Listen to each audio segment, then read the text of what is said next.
আসসালামু আলাইকুম, স্বাগতম বিবিসি সংবাদে। আমি মোহাম্মদ রাকিব। আজকের সব আন্তর্জাতিক খবর নিয়ে হাজির হয়েছি। শুরুতেই জানিয়ে দিব সংবাদ শিরোনাম, তারপর বিস্তারিত। পশ্চিম এশিয়ায় যুক্তরাষ্ট্র ইসরায়েলের বিশ্ববিদ্যালয়গুলোতে হামলার হুমকি আইআরজিসির। ইরানে চূড়ান্ত হামলার প্রস্তুতি নিচ্ছে ট্রাম্প প্রশাসন। বেশি দেরি হওয়ার আগে আলোচনায় আসুক ইরান, ফের হুমকি দিল ট্রাম্প। ট্রাম্প বিরোধী আন্দোলনে উত্তাল যুক্তরাষ্ট্র, রাস্তায় লাখ লাখ মানুষ। ১৬৬৫ বছরে প্রথা ভেঙে ডলারে বসছে ট্রাম্পের স্বাক্ষর। আসসালামু আলাইকুম, স্বাগতম জানাচ্ছি বিবিসি সংবাদে। আমি মোহাম্মদ রাকিব। এতক্ষণ শুনছিলেন সংবাদ শিরোনাম, এবার বিস্তারিত পর। পশ্চিম এশিয়ার চলমান অস্থির পরিস্থিতিতে নতুন করে উত্তেজনার পারদ জড়িয়েছে আইআরজিসি বা ইসলামী বিপ্লবী গার্ড বাহিনীর পক্ষ থেকে আসা সাম্প্রতিক হুমকি। বিষয়টি নিয়ে আন্তর্জাতিক অঙ্গনে ব্যাপক আলোচনা সৃষ্টি হয়েছে, কারণ এবারের হুমকির লক্ষ্যবস্তু হিসেবে যুক্তরাষ্ট্র ও ইসরায়েলের বিশ্ববিদ্যালয়গুলোর কথা উল্লেখ করা হয়েছে। আমরা যদি একটু পেছনের দিকে তাকাই, তবে দেখব যে মধ্যপ্রাচ্যে দীর্ঘ সময় ধরে চলা এই ভূ-রাজনৈতিক দ্বন্দ্ব এখন কেবল সামরিক বা কূটনৈতিক পর্যায়ে সীমাবদ্ধ নেই, বরং তা শিক্ষা ও সাংস্কৃতিক প্রতিষ্ঠানগুলোর দিকেও মোড় নিচ্ছে। আইআরজিসির উচ্চপদস্থ কর্মকর্তারা বলছেন যে এই সিদ্ধান্তটি নেওয়া হয়েছে মূলত পশ্চিমা দেশগুলোর পক্ষ থেকে আসা চাপের পাল্টা জবাব হিসেবে। বিশেষজ্ঞদের মতে, বিশ্ববিদ্যালয়ের মতো জায়গায় এমন হুমকির অর্থ হল তারা বুদ্ধিবৃত্তিক এবং তরুণ প্রজন্মের মধ্যে তাদের প্রভাব এবং ক্ষোভ ছড়িয়ে দিতে চাইছে। সাধারণ মানুষের মনে এখন বড় প্রশ্ন হল, শিক্ষা প্রতিষ্ঠানের মতো একটি অরাজনৈতিক ও পবিত্র জায়গায় কেন এই ধরনের রাজনৈতিক টানাপোড়েনের আঁচ লাগবে? আপনারা যারা আমাদের এই ভিডিওটি দেখছেন, তারা কি মনে করেন যে রাজনৈতিক দ্বন্দ্বের শিক্ষা প্রতিষ্ঠানকে জড়ানো কোনোভাবেই কাম্য? আপনাদের মূল্যবান মতামত অবশ্যই কমেন্ট বক্সে জানাবেন। এদিকে মধ্যপ্রাচ্যের নিরাপত্তা বিশ্লেষকরা সতর্ক করে দিয়েছেন যে এই ধরনের হুমকির ফলে সংশ্লিষ্ট দেশগুলোর শিক্ষা ব্যবস্থায় বড় ধরনের নেতিবাচক প্রভাব পড়তে পারে। বিশেষ করে যেসব মার্কিন বা ইসরায়েলি বিশ্ববিদ্যালয় পশ্চিম এশিয়ায় তাদের শাখা পরিচালনা করছে, তাদের নিরাপত্তা নিয়ে এখন নতুন করে ভাবতে হচ্ছে। এই পরিস্থিতির ফলে আন্তর্জাতিক শিক্ষার্থী বিনিময় কর্মসূচি বা গবেষণার কাজেও স্থবিরতা আসতে পারে।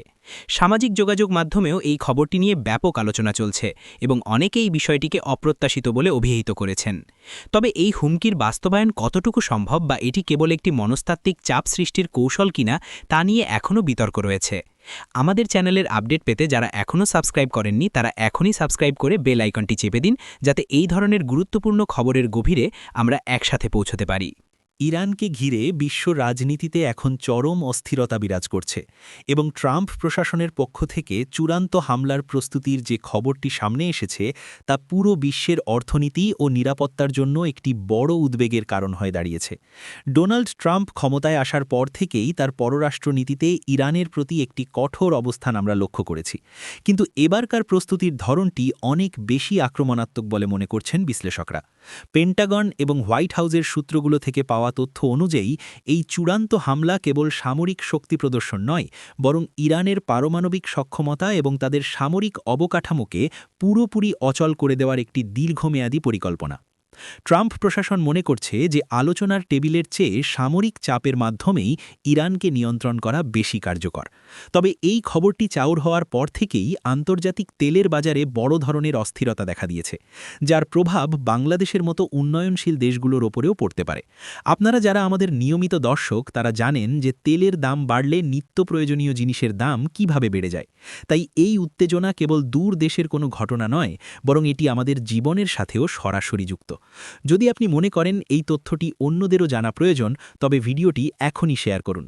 এদিকে ট্রাম্পের এই কঠোর অবস্থানের বিরুদ্ধে ইউরোপীয় ইউনিয়নের দেশগুলো এবং চীন, রাশিয়া তাদের আপত্তির কথা জানিয়েছে।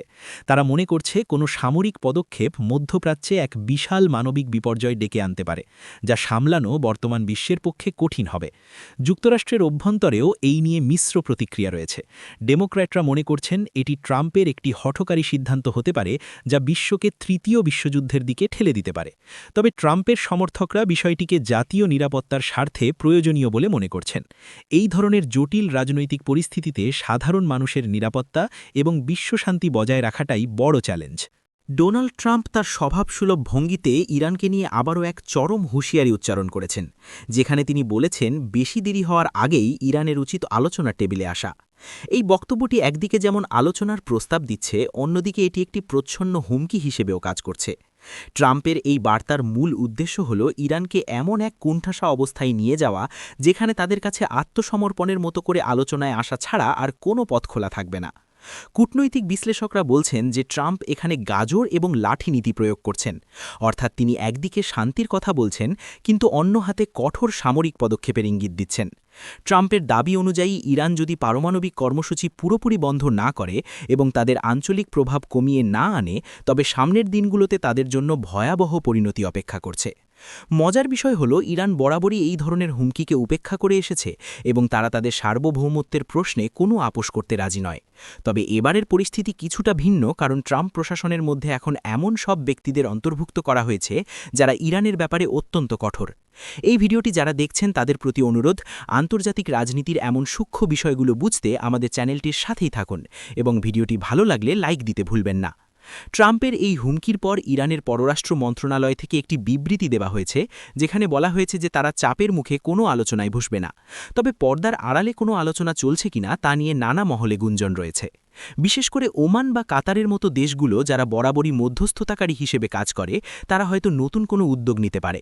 কিন্তু ট্রাম্পের বেশি দেরি হওয়ার আগে কথাটি নির্দেশ করে যে সময়ের কাঁটা ইরানের জন্য দ্রুত ফুরিয়ে আসছে। যুক্তরাষ্ট্রের অভ্যন্তরীণ রাজনীতি এখন ইতিহাসের এক চরম উত্তাল সময় পার করছে এবং ট্রাম্প বিরোধী আন্দোলনে পুরো দেশ যেন স্থবির হয়ে পড়েছে। রাস্তায় লাখ লাখ মানুষের ঢল নেমেছে, যারা ট্রাম্পের বিভিন্ন নীতি এবং তার শাসন পদ্ধতির তীব্র প্রতিবাদ জানাচ্ছে। বিশেষ করে মানবাধিকার, পরিবেশ এবং অভিবাসন নীতি নিয়ে ট্রাম্প যেসব কঠোর পদক্ষেপের ঘোষণা দিয়েছেন, তা মার্কিন সমাজের একটি বড় অংশকে ক্ষুব্ধ করে তুলেছে। নিউ ইয়র্ক থেকে শুরু করে ক্যালিফোর্নিয়া পর্যন্ত প্রতিটি বড় শহরের রাজপথ এখন আন্দোলনকারীদের দখলে। তারা স্লোগান দিচ্ছে গণতন্ত্র রক্ষা এবং সমতার দাবিতে। এই আন্দোলন কেবল সাধারণ মানুষের মধ্যে সীমাবদ্ধ নেই, বরং অনেক বড় বড় সেলিব্রিটি এবং সামাজিক অধিকার রক্ষাকারী সংগঠনগুলো এতে যোগ দিয়েছে। আপনারা দেখছেন যে একটি গণতান্ত্রিক দেশে কিভাবে জনগণের মত প্রকাশের অধিকারটি ফুটে উঠছে, যদিও পরিস্থিতি মাঝে মধ্যে বেশ উত্তপ্ত হয়ে উঠছে। এই ঘটনাটি বিশ্ববাসীকে দেখিয়ে দিচ্ছে যে বিশ্বের সবচেয়ে শক্তিশালী দেশটিও রাজনৈতিকভাবে কতটা বিভক্ত হতে পারে। এই বিশাল জনস্রোত সামলাতে হিমশিম খাচ্ছে স্থানীয় প্রশাসন এবং বেশ কিছু জায়গায় পুলিশের সাথে আন্দোলনকারীদের ধাওয়া পাল্টা ধাওয়ার খবরও পাওয়া গেছে। ভিডিওটি যারা দেখছেন তারা কি মনে করেন যে এই ধরনের গণ আন্দোলন ট্রাম্পের সিদ্ধান্ত পরিবর্তনে বাধ্য করবে? আপনাদের মতামত অবশ্যই শেয়ার করবেন। মজার ব্যাপার হলো, ট্রাম্পের সমর্থকরাও বসে নেই, তারাও বিভিন্ন জায়গায় পাল্টাপাল্টি সমাবেশ করছে, যা দেশটিকে একটি গৃহযুদ্ধ সদৃশ পরিস্থিতির দিকে নিয়ে যাওয়ার ঝুঁকি তৈরি করছে। আন্তর্জাতিক মিডিয়াগুলো এই আন্দোলনকে আমেরিকান স্প্রিং বা মার্কিন বসন্তের সাথে তুলনা করছে। এই বিক্ষোভের প্রভাবে মার্কিন ডলারের মান এবং শেয়ার বাজারেও কিছুটা অস্থিরতা লক্ষ্য করা গেছে। লাখ লাখ মানুষের এই ক্ষোভ আসলে ট্রাম্প প্রশাসনের জন্য একটি বড় পরীক্ষা। তারা কি সাধারণ মানুষের দাবি মেনে নিয়ে তাদের নীতিতে পরিবর্তন আনবেন, নাকি আরও কঠোরভাবে পরিস্থিতি দমন করবেন, সেটাই এখন দেখার বিষয়। আমরা আপনাদের এই আন্দোলনের প্রতিটি মুহূর্তের আপডেট দিয়ে যাব, তাই আমাদের চ্যানেলের বেল আইকনটি বাজিয়ে রাখুন যাতে কোনো খবর মিস না হয়। দীর্ঘ ১৬৫ বছরের এক দীর্ঘস্থায়ী প্রথা ভেঙে এবার মার্কিন ডলারে বসছে ডোনাল্ড ট্রাম্পের স্বাক্ষর, যা এক বিরল এবং ঐতিহাসিক ঘটনা হিসেবে চিহ্নিত হচ্ছে। সাধারণত মার্কিন কারেন্সিতে ট্রেজারি সেক্রেটারি বা অর্থমন্ত্রীর স্বাক্ষর থাকার নিয়ম থাকলেও এবার ট্রাম্পের নিজস্ব স্টাইলের স্বাক্ষর থাকা ডলার বাজারে আসার খবরটি অনেককেই অবাক করেছে। এই সিদ্ধান্তটি ট্রাম্পের সেই আমেরিকা ফার্স্ট বা ব্যক্তিকেন্দ্রিক শাসন ব্যবস্থার একটি বড় প্রতীক হিসেবে দেখা হচ্ছে। অনেকে একে ঐতিহ্যের লঙ্ঘন হিসেবে দেখছেন, আবার অনেকে মনে করছেন এটি মার্কিন মুদ্রার ইতিহাসে একটি নতুন অধ্যায়।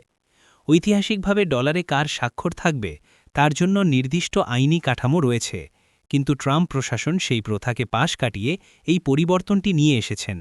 এর ফলে সংগ্রাহকদের কাছে এই বিশেষ ডলারের নোটগুলো অত্যন্ত মূল্যবান হয়ে উঠতে পারে বলে ধারণা করা হচ্ছে। আপনাদের কি মনে হয়, দেশের মুদ্রায় প্রেসিডেন্টের স্বাক্ষর থাকাটা কি ইতিবাচক কোনো পরিবর্তন? কমেন্ট করে আমাদের জানান আপনার ভাবনা। এই পরিবর্তনটি কেবল একটি স্বাক্ষরের বিষয় নয়, বরং এটি মার্কিন অর্থনীতিতে ট্রাম্পের একচ্ছত্র আধিপত্যের বার্তা দিচ্ছে। ব্যাংকিং বিশেষজ্ঞ এবং অর্থনীতিবিদরা এই পদক্ষেপ নিয়ে মিশ্র প্রতিক্রিয়া দেখিয়েছেন। কেউ কেউ মনে করছেন এটি ডলারের গ্লোবাল গ্রহণযোগ্যতার ওপর কোনো প্রভাব ফেলবে না, কিন্তু এটি একটি রাজনৈতিক বার্তা বহন করছে। আমরা জানি যে ডলার বিশ্বের সবচেয়ে শক্তিশালী রিজার্ভ কারেন্সি, তাই এর ডিজাইনের সামান্য পরিবর্তনও বড় সংবাদ। এই ঐতিহাসিক মুহূর্তটি নিয়ে আপনাদের কোনো ব্যক্তিগত অভিজ্ঞতা বা তথ্য থাকলে আমাদের সাথে শেয়ার করতে পারেন। ভিডিওটির এই পর্যন্ত আসার জন্য আপনাদের অসংখ্য ধন্যবাদ। আমাদের এই নিউজ অ্যানালিসিস যদি আপনাদের ভালো লেগে থাকে এবং আপনারা যদি মনে করেন আমরা নিরপেক্ষ ও বস্তুনিষ্ঠ তথ্য দিচ্ছি, তবে চ্যানেলটি সাবস্ক্রাইব করে আমাদের উৎসাহিত করুন।